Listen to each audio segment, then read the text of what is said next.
Conservation, wild conservation, doing what we can to donating or just getting the message out about, how we're letting the world kill these animals. And we also work with Peter. Peter, yeah, you can talk about that. Peter.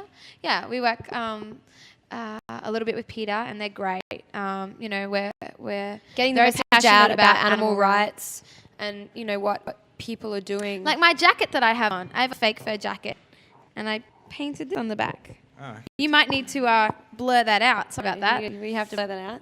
But the message is important. Okay. The message is important. You mentioned Peter. I heard somewhere a rumor about a shooting coming up. We may be. We're in talks with them about doing something.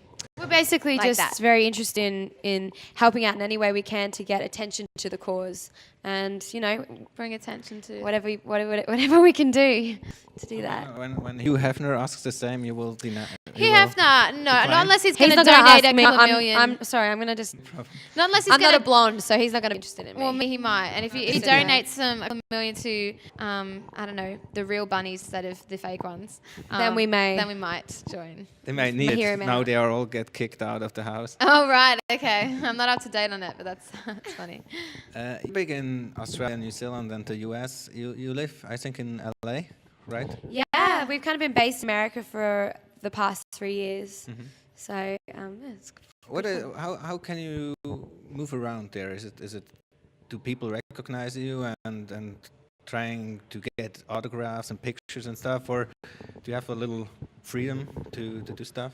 I guess as far as America goes, we've always it's almost like been our escape from the crazy media attention we get in Australia. So we'd always be like, going back to America, we can do that.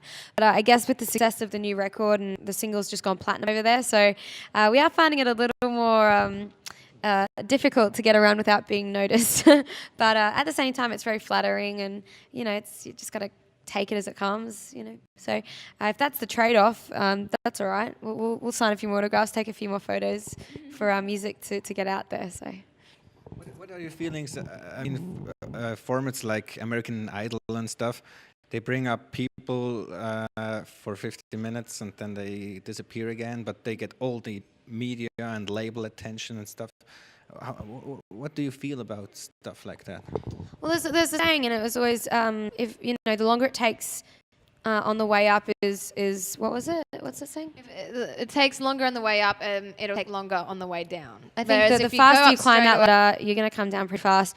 And as far as Australian Idol, we've got Australian Idol, American Idol, all those kind of shows, it's kind of, it's where the industry's headed. There's not a lot of labels who are just signing bands anymore based on, showcases or things like that. It's just become rare. I also think it's encouraged the public to treat music much more as a disposable thing, which I think is negative, because music's not about a song. It's about being an artist, and it's about creating something, taking your audience on a journey. Whereas now people just look for the next best song. They don't really care about investing emotional time or energy into artists anymore. So I think that's a negative. But I mean, we write songs that are recorded by some of these artists, so we can't complain too much. And what's about synthetic stars like Miley Cyrus and Hannah Montana stuff and these brothers, the Jonas Brothers? We're actually good friends of the Jonas Brothers. Yeah, they're good friends of ours. They're actually extremely talented boys. We're very proud of them. And I mean, there's definitely a market for that, good for them. At the end of the day, they're one of the most successful bands in the entire world right now. And, as far as the Jonas Brothers go, they deserve it because they work hard, and they are 10 times more rock and roll than half these indie bands that claim they're really, credible. So, each to their own. There's definitely a market for that, and more power to them if they can continue a successful career. That's not necessarily the road that we've chosen to go down, but that's because we're probably a little too loudmouthed and opinionated for Disney, that's all. Yeah. But for them, I mean, again, we've known for a few years, and they've worked so hard, and they're definitely one of the synthetic acts that they shouldn't be looked into that. Yeah. They're very true to what they appear to be. Yeah. Okay. Will you come back to tour in Switzerland? We would love to. We want to get back yeah. and do a European tour ASAP. So we're hoping we've got an American tour in the summertime, and then we're going to Japan to release our record, which is very exciting. And then we're hoping, fingers crossed, that if everyone here likes the record, we can come back and tour. Yeah, it would be nice. So we hope that you will have success with your record and you come back soon. Thank you. So thank you very much for being here. Thank you.